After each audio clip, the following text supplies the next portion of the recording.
श्री स्वामी समर्थ. श्री गुरुचरित्र अध्याय 21.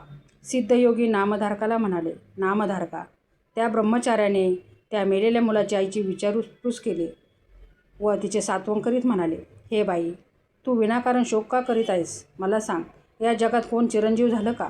जो जन्मास आला त्याला मृत्यू अटल आहे. हा संसार म्हणजे पाण्यावरील बुडबुडा आहे. हा देह पृथ्वी, आप, तेज, वायू व आकाश या पंचमहाभूतापासून बनलेला आहे. ही पंचमहाभूते विलग झाली की या देहाचा नाश होतो. त्या पंचमहाभूतांचे गुण मायापाशांनी माणसाच्या ठिकाणी भ्रम निर्माण करतात. त्यामुळे पुत्र, मित्र, पत्नी इत्यादी विषयी आसक्ती निर्माण करतात. ते गुण 3 आहेत. ते म्हणजे सत्व, रज व तमोगुण. सत्वगुणामुळे देव, रजोगुणामुळे मनुष्य व तमोगुणामुळे दैत्य निर्माण होतात. या गुणांनुसार कर्मे घडत असतात. कर्म चांगले वाईट जसे असेल त्यानुसार त्याचे फळ मिळते. गुणानुसार इंद्रियाच्या भोगाची वासना प्रबळ ठरते व सुख दुःख भोग उदे येतात. पूर्वकर्मानुसार प्राणी जन्मास येतात व देह प्रारब्ध भोगतात. कल्पवृक्ष आयुष्य असणाऱ्या देवऋषींनाही अंत असतो. मग मनुष्याची काय कथा? देहावस्था सतत बदलत असते. जन्म, बालपण, तारुण्य, वार्धक्य व शेवटी मृत्यू हे सर्व अटळ असते. मृत्यूनंतर जीवात्मा पुन्हा नवीन देह धारण करतो. हे जन्म मरणाचे चक्र सतत चालू असते. जे ज्ञानी असतात ते जन्म मृत्यूचे दुःख मानित नाहीत. जन्मास येणाऱ्या प्रत्येकाची ललाटरेषा ब्रह्मदेवाने लिहून ठेवलेली असते. प्रत्येकाचे जे पूर्वजित असते त्यानुसार प्रत्येकाला तशी गत प्राप्त होते. म्हणून कोणी बालपणी मरतो तर कोणी म्हातारपणी. स्वप्नात दिसलेले धन जसे खरे मानता येत नाही त्याप्रमाणे देहादिकांची खात्री करता येत नाही. आजपर्यंत तू कोणकोणत्या योनीत जन्म घेतलास हे तुला सांगता येईल का? तू मनुष्य योनीत जन्म घेतला होतास असे मानले तर त्या प्रत्येक जन्मात तू कोणाची आई होतीस, कोणाची पत्नी होतीस, तुझे आईवडील कोण हे तुला सांगता येईल का? नाही ना. मग आता या पुत्राचा वियोग झाला म्हणून विनाकारण शोक का करतेस? हा देह पंचभौतिक आहे. हा देह चर्म, मांस, हाडे, मूत्र यांचा नश्वर गठ्ठा आहे. कसला पुत्र आणि कसला मृत्यू? तू विनाकारण शोक करीत आहेस. आता हे मुलाचे प्रेत अग्निसंस्कारासाठी देऊन मोकळी हो.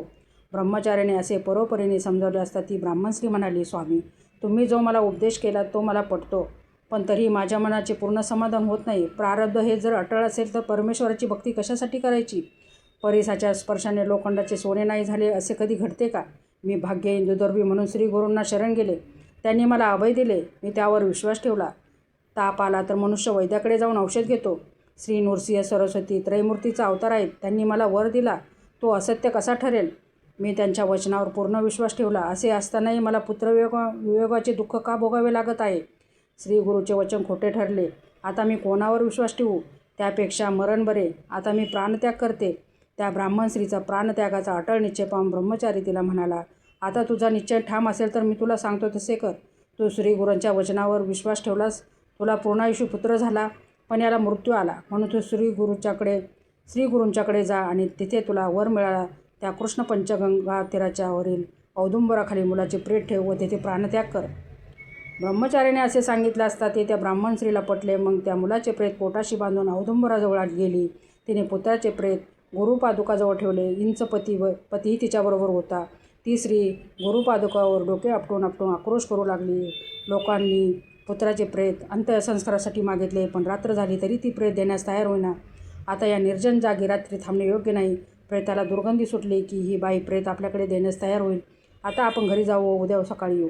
असे म्हणून सर्व लोक आपापल्या घरी गेले. इकडे आक्रोश करणाऱ्या त्या स्त्रीला तिसऱ्या प्रहरी ग्लानी आली व त्या क्षिती तिला झोप लागली. झोपेत असताना तिला स्वप्न पडले. स्वप्नात तिला एक जटाधारी योगी दिसले. त्यांनी सर्वांगाला भस्म लावले, व्याघ्रचर्म परिधान केले होते. त्यांच्या गळ्यात रुद्राक्षमाळा होत्या, हातात त्रिशूळ होते.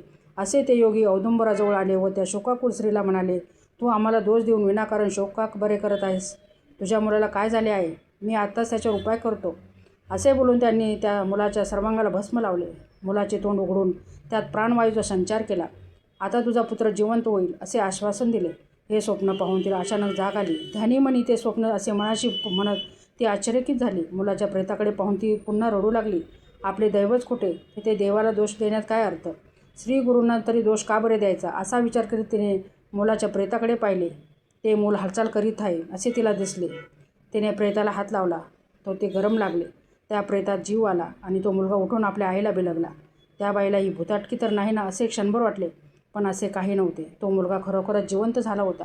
त्या बाईने आत्या आनंदाने त्या मुलाला छातीशी धरले. तिला एकाएकी प्रेमपाना फुटला. ती मुलाला स्तनपान देऊ लागली. तिने आपल्या पतीला जागे केले. आपला मुलगा जिवंत झालेला पाहून त्याला अतिशय आनंद झाला. ही सर्व श्री नृसिंह सरस्वतीची आघात लीला याची त्याला खात्री पटली. मग त्या पती पत्नींनी स्नान करून औदुंबरास प्रदक्षिणा घातल्या. श्रीगुरूंचे अनेक परीने स्तवन करून क्षमायाचना केली. श्रीगुरूंच्या पादुकांची यथासांग पूजा करून भक्तिभावाने श्रीगुरूचे स्तवन केले. त्याचवेळी गावातील ब्राह्मण मुलाच्या प्रेतावर अंत्यसंस्कार करण्यासाठी तेथे आला. मुलगा जिवंत झालेला पाहून सर्वांना आश्चर्य वाटले. सर्वांनी श्रीगुरूंचा जय जयकार केला. मग त्या ब्राह्मण पती पत्नीने तेथे ब्राह्मण भोजन घालून मोठा आनंदोत्सव साजरा केला. असे सांगून सिद्धयोगी नामधारकास म्हणाले, नामधारका, औदुंबर क्षेत्र महिमा कसा आहे याची एक कथा मी तुला सांगतो. अशा अनेक कथा आहेत. औदुंबर तळी श्रीगुरूंचे कायमचे वास्तव असते. तेथे जाऊन श्रीगुरूंची सेवा केली असता सर्व इच्छा पूर्ण होतात. याचा अनुभव अनेकांनी घेतला आहे. श्रीगुरूंची चरणपूजा केली असता वग्न स्त्रीला पुत्रसंतान लाभते. दरिद्री माणसाला लक्ष्मी प्राप्ती होते. रोगी माणसाला आरोग्य लाभते. कधी अपमृत्यू येत नाही. श्रीगुरूंची भावभक्तीने पूजा केली असता सर्व मनोकामना पूर्ण होतात. जो कुष्ठरोगी असेल त्याने श्रीगुरुचरणाची पूजा केली असता शरीर सुवर्ण होते. याविषयी संदेह बाळगू नये. श्री गुरुचरण पादुकांची पूजा केली असता हृदयविकार, गंडमाळा, अपस्मार इत्यादी दोष नाहीसे होतात. मंदमती, बहिरा, मुका, पंगू, रक्तपित्तीग्रस्त यांनी औदुंबराची सेवा केली असता सर्व दोष जातात. चतुर्थविधी पुरुषार्थाची प्राप्ती होते. श्रीगुरूंचे वास्तव असलेला औदुंबर म्हणजे कलियुगातील कल्पवृक्षच होय. नामधारका, श्री गुरु नरसिंह सरस्वतीचा महिमा किती सांगावा. अशा रीतीने श्री गुरुचरित्रमृतातील मृत बालक सजीव केला नावाचा अध्याय 21 समाप्त.